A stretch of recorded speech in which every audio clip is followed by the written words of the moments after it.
In the cold shadow of a Chicago skyscraper, James believed his success was the perfect gift for his mother measured in checks and modern comforts. But what does an aging mother truly need from her children? What haunting event will finally wake these brothers up before it is too late?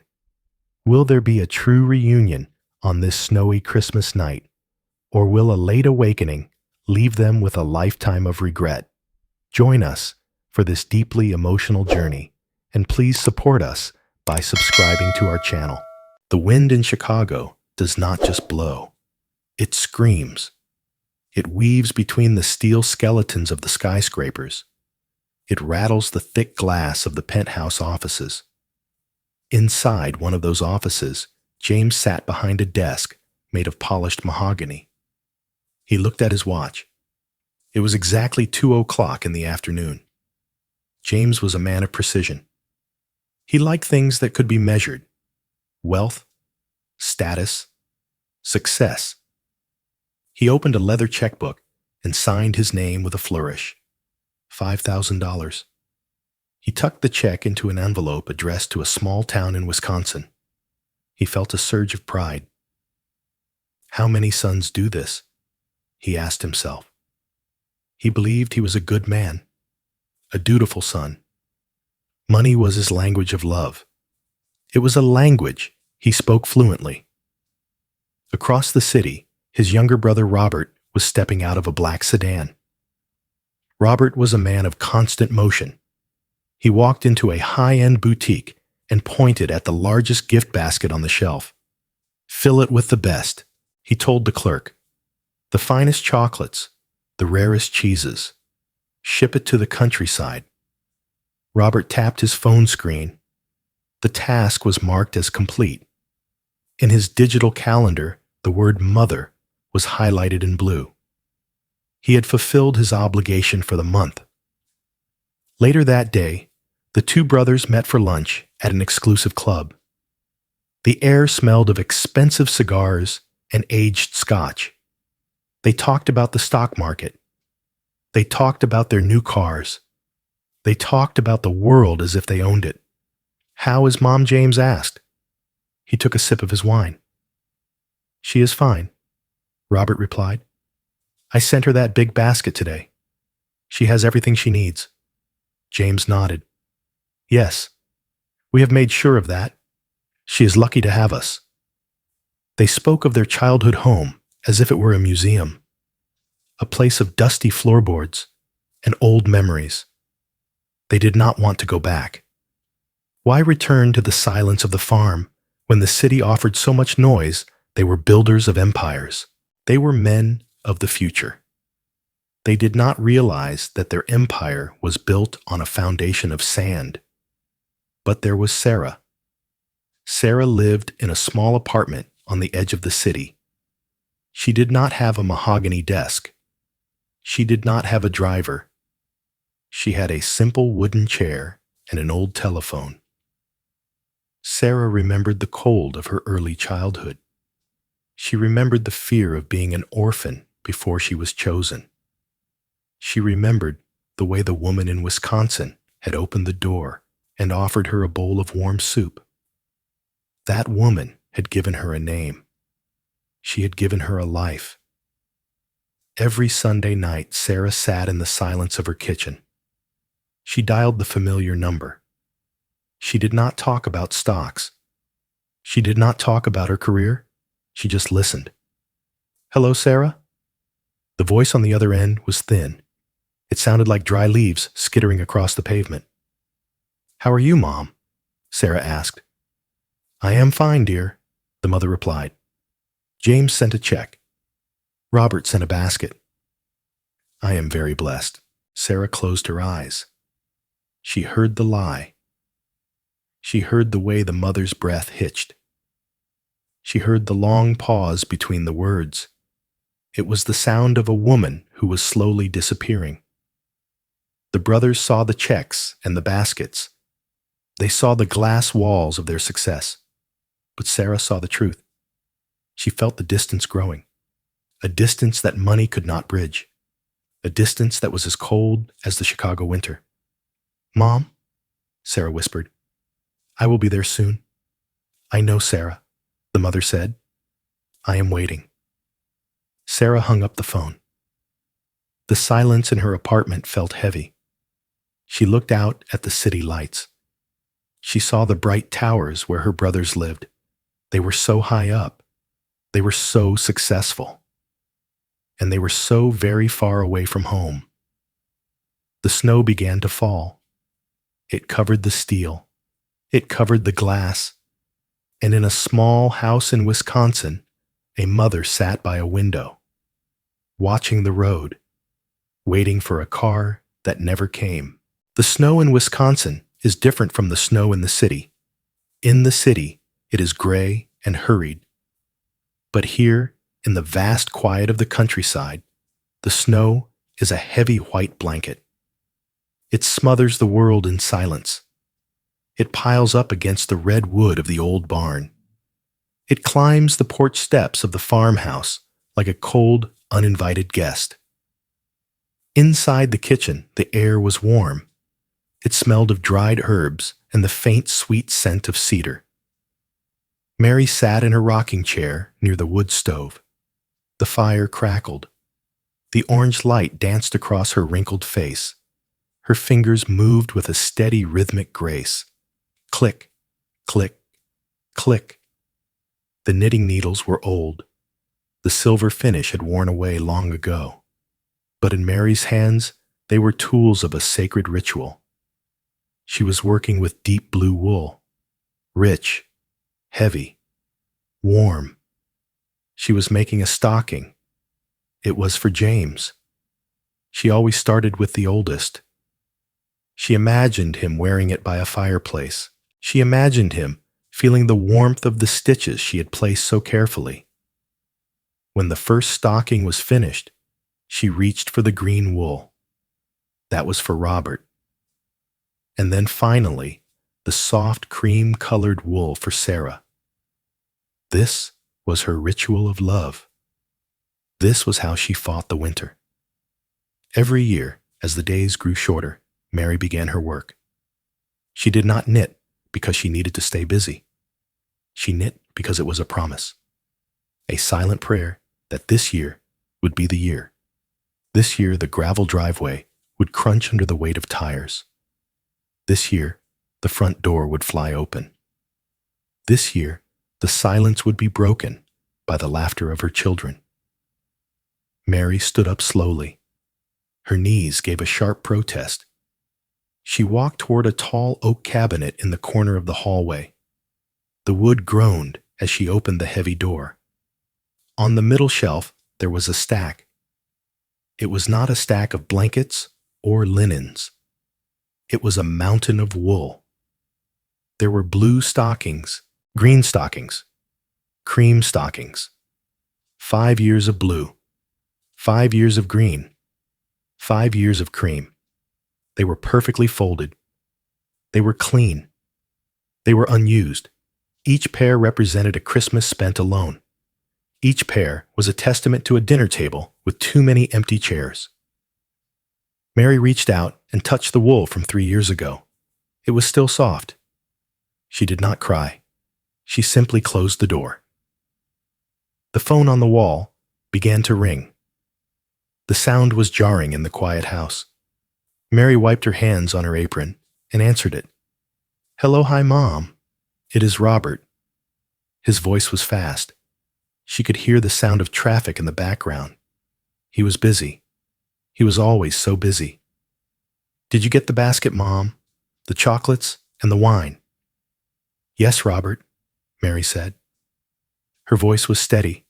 It was the voice of a mother who had learned to hide her heart. "It is lovely. Thank you for thinking of me." "Listen, Mom." Robert sighed. "Things are crazy here. The new merger is taking up all my time. I might not be able to make it out there this weekend." Mary looked out the window. The sun was beginning to set. The shadows of the bare trees were stretching across the snow. "Oh, Robert," she whispered, "do not worry about that. I am doing just fine. The house is warm. I have my knitting. Do not let me distract you from your work. Your career is important. Are you sure, Mom? I am sure, she said. It was a lie. A gentle, selfless lie. It was a lie she had told 1,000 times. Go back to your meetings, dear. I love you. I love you too, Mom. Bye. The line went dead. Mary held the receiver for a long moment before hanging it up. She felt the weight of the silence returning. It was heavier than the snow outside. She walked back to her chair. She picked up the needles. Click. Click. She began to knit a new row. She ignored the ache in her chest. She ignored the stack of stockings in the cabinet. She focused on the blue wool. She would finish these. She would hang them by the mantel. She would wait. Because that is what mothers do. They wait. They love. And they tell the lies that keep their children from feeling the cold. The fire in the stove began to die down. The house grew darker. Outside, the wind began to howl. But inside, Mary kept working. The blue stocking was almost done. She hoped James would like the color. She hoped he would come home to see it. The year was ending. The cabinet was full. And the silence was waiting for the next lie. The sky over Wisconsin had turned a bruised shade of purple. The wind did not just howl anymore. It growled. It pushed against Sarah's small car as she fought her way down the gravel road. Sarah had decided to leave the city 2 days early. She did not tell her brothers. She did not even tell her mother. A feeling had been gnawing at her heart all week. A cold, heavy dread. She pulled into the driveway. The farmhouse was dark. There were no lights in the windows to greet her. No smoke rising from the chimney. Only the white, endless, swirling snow. Sarah rushed to the front door. It was unlocked. She stepped inside and the silence hit her like a physical blow. It was colder inside than it should have been. Mom, she called out. Her voice trembled. There was no answer. Only the ticking of the grandfather clock in the hallway. Sarah ran into the living room. The sight made her heart stop. The Christmas tree stood in the corner. It was only half decorated. A box of old glass ornaments lay open on the floor. And there, beside the tree, Mary lay curled on the rug. She looked so small, so fragile, like a bird with a broken wing. Her eyes were closed. Her skin was the color of the winter moon. Sarah dropped to her knees. Mom. She checked for a pulse. It was there. Faint, thin, but there. Then Sarah saw it. Lying inches away from her mother's pale hand was the telephone. The screen was still glowing in the dim light of the room. Sarah picked it up, her eyes filled with hot tears. Mary had been trying to make a call. The contact name on the screen was James. She had found the number. She had stared at the button, but she had never pressed it. She had chosen to collapse in silence rather than bother her successful son. Sarah's grief turned into a white-hot anger. She grabbed her own phone. She took a photo of that sight, the frail hand, the glowing name of the son who was too busy for a phone call, the half-decorated tree. She opened a group chat with James and Robert. She attached the photo. Beneath it, she typed a message that cut through the glass walls of their high-rise lives. James, Robert, look at this. She paused, her fingers shaking. You might have won every case in court. You might have closed every deal in the city. But tonight, if you do not get here now, you are about to lose your souls. She hit send. In Chicago. James was in the middle of a dinner with a new client. The steak was perfectly rare. The wine was a vintage from the year 1998. His phone buzzed on the table. He glanced at it. His face went gray. The glass in his hand shattered on the floor. Robert was at a holiday party. He was laughing. He was holding a cigar. He checked the notification. The cigar fell from his fingers. He did not say goodbye to anyone. He just ran for the door. Outside, the blizzard was at its peak. The roads were death traps. The highway patrol was advising everyone to stay inside. But for the first time in their lives, James and Robert did not care about the rules. They did not care about their safety. They felt a new kind of fear. Not the fear of losing money. Not the fear of a bad reputation. The fear of being too late. They drove like madmen. The snow blinded them. The wind tried to push them off the road, but they kept their feet on the gas. James gripped the steering wheel until his knuckles were white. He kept seeing that photo. His name, on her screen, waiting. Robert's heart hammered against his ribs. He thought of the gift baskets, the checks, how useless they were now. The storm roared. The brothers fought the white darkness. And back in the farmhouse, Sarah sat on the floor. She held her mother's hand against her cheek. "Hold on, Mom," she whispered. "They are coming. For once in their lives, they are finally coming home." The heavy front door groaned as it swung open. James and Robert stumbled into the hallway.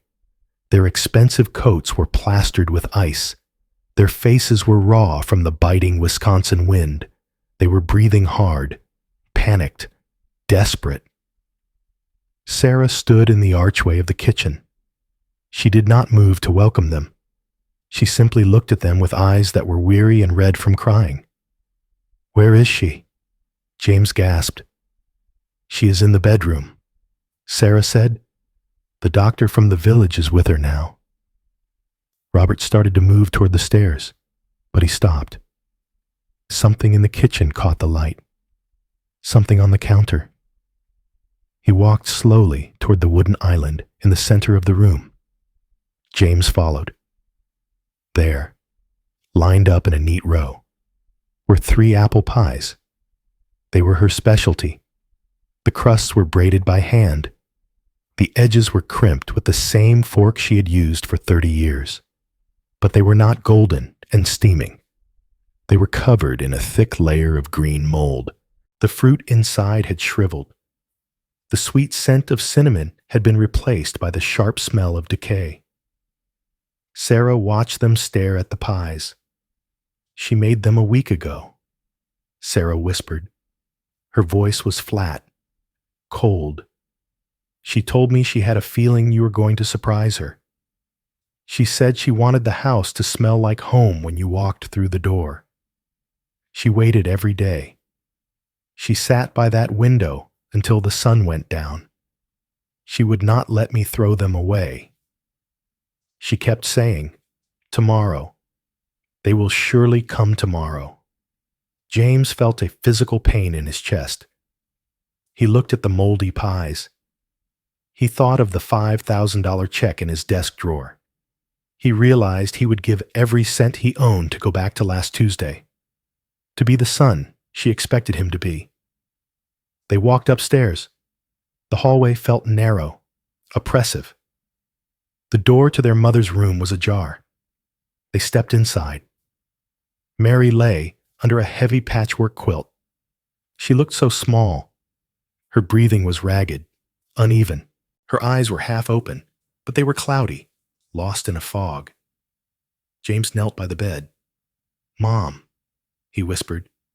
"It is me. James is here." Mary's hand moved. It was thin, like parchment paper. She reached out and touched James's cheek. Her fingers traveled up to his hair. She began to stroke it, gently, softly. She did not see the lawyer in the expensive suit. She did not see the man who ran a firm in the city. "Don't stay out too late in the snow, James," she whispered. Her voice was a ghost of a sound. "The wind is getting cold." James choked back a sob. I have warmed up some soup for you, she continued. It is on the stove. Be careful on your bike, little one. Mama is right here. Robert fell to his knees on the other side of the bed. He buried his face in the quilt. His shoulders shook. In her mind, they were still children. They were still the little boys who needed her to keep them warm. She had spent her whole life protecting them from the cold. She had spent her life making sure they were fed, making sure they were safe. And what had they done? They had grown up and left her in the cold. They had protected their bank accounts, but not her heart. They had guarded their time, but not her spirit. The doctor stood in the corner. He looked at the two powerful men weeping like toddlers. He saw the truth. In this room, success did not matter. Titles did not matter.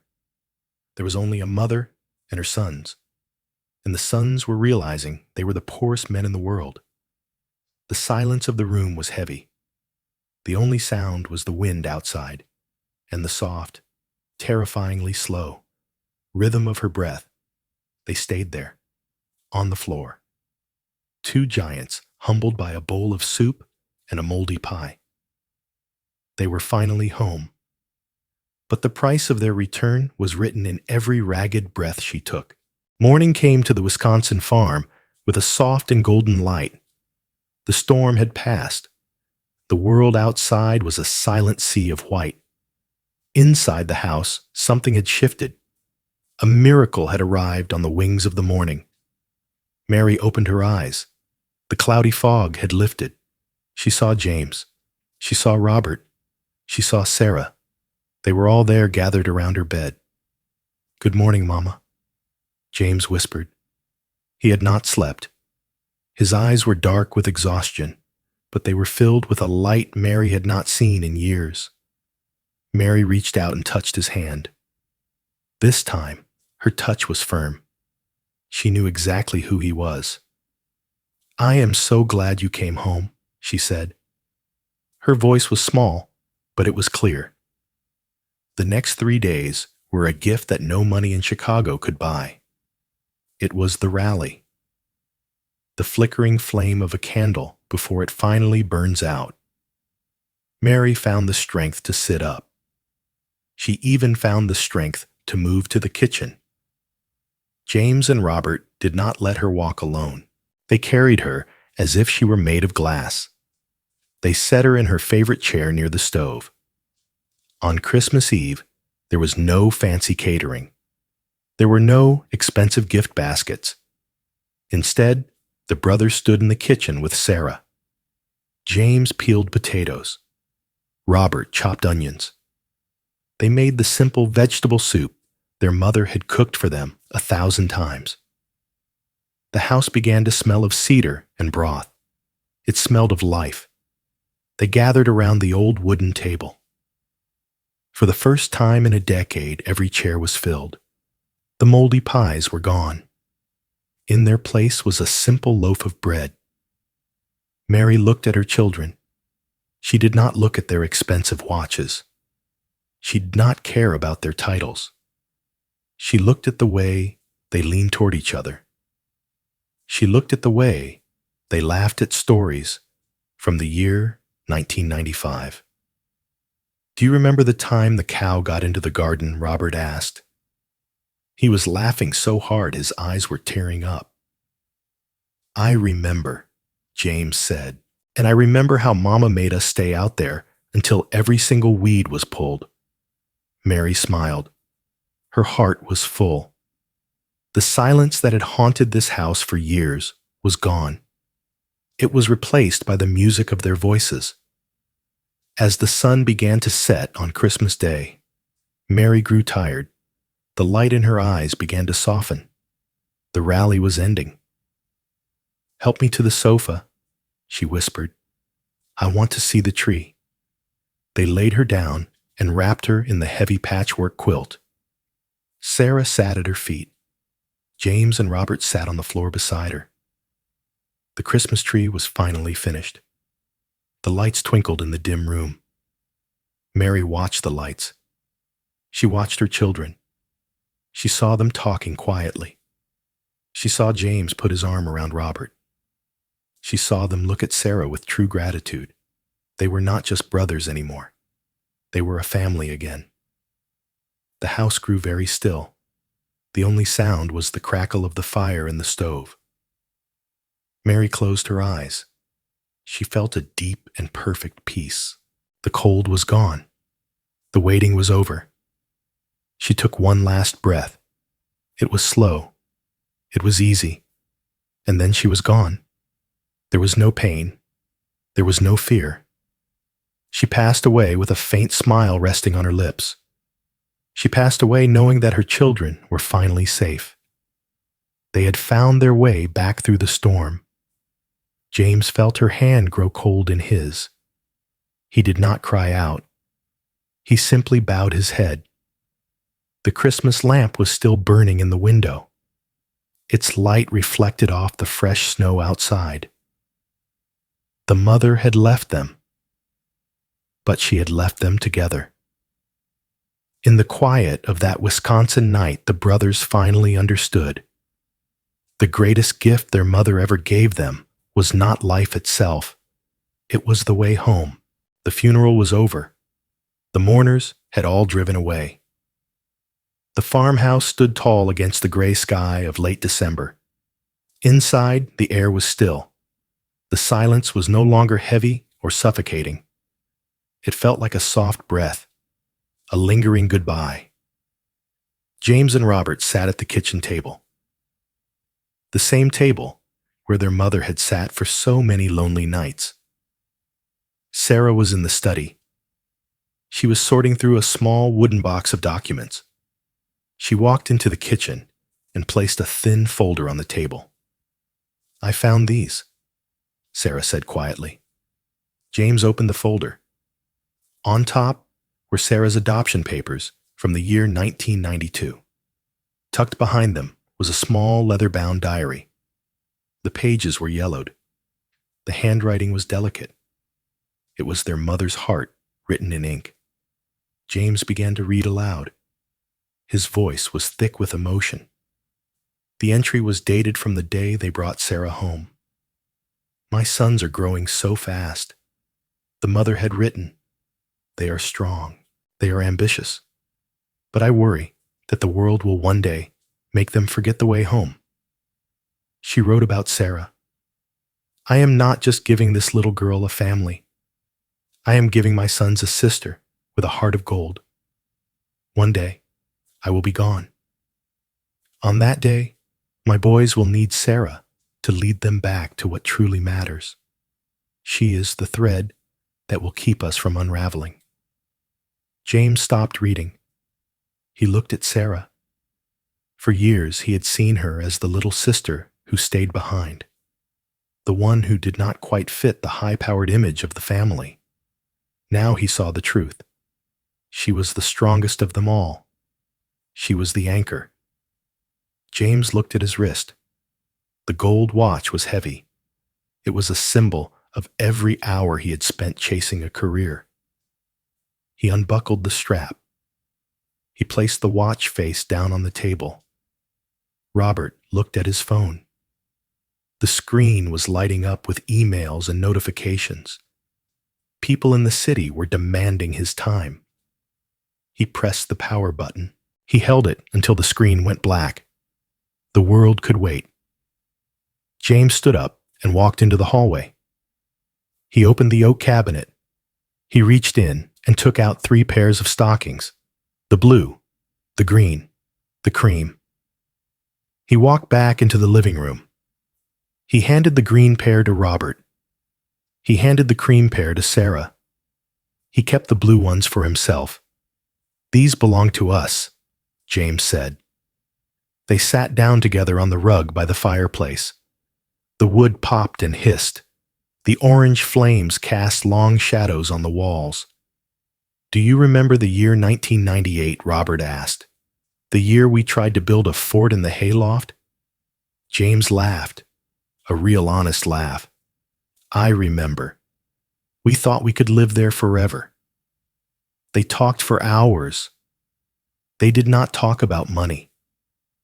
They did not talk about business. They talked about the smell of the rain on the fields. They talked about the sound of their mother's humming. The room grew warm. The ice on the windows began to melt. They looked at the empty rocking chair. Their mother was not sitting there anymore, but her love was in the room. It was in the way James leaned his head back and closed his eyes. It was in the way Robert finally relaxed his shoulders. "We will be here next year," Robert said. It was not a question. "Yes," James replied, "and every year after that." They realized they were not returning out of a sense of duty. They were not coming back because they had to. They were coming back because their souls needed this hearth. They needed this silence. They needed each other. The farmhouse was no longer a relic of the past. It was their sanctuary. Outside, the Wisconsin winter was still cold. The wind still searched for a way in through the cracks, but the house would never be cold again. The unused stockings were finally being worn. The thread was holding. The family was home. In life, we often chase the noise of the world and forget the quiet love that waits for us back home. We build walls of success only to realize that the most precious things cannot be measured in gold, but in the time we spend with those who truly care. May this story remind you to call your loved ones today and cherish the warmth of family before the winter of life arrives. If this story moves, you tell us where you are watching from in the comments, your city, your state, or your country. And don't forget to subscribe for more touching tales. We would love to hear your own stories of home. And now, feel free to click on the video appearing on your screen to explore another heartwarming journey with us.